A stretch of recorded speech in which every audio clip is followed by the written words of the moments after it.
辉达总裁黄仁勋伫 Computex 2025当中宣布要甲总部设伫咧台北巴士科，也毋过土地处理无共识，致使辉达进驻计划有困难。目前则伫咧整理全台用地。对此，台南市长黄伟綽除了向中央表达积极争取辉达总部的意愿，嘛推荐伫咧各个所在编定的产业用地，包括平石园区，包括麻豆工业区，还有包括天马电厂，还有包括南科的 FG 区，还有包括我们的沙仑的 A1 土地，这些都是非常非常理想的。不管在交通便捷，甚至都市机能，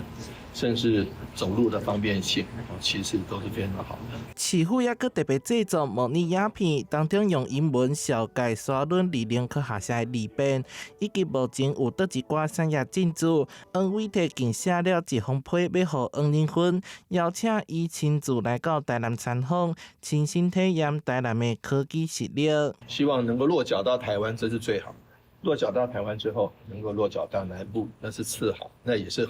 好中加好上加好。那落脚在南部，能够落脚在台南的话是最好的，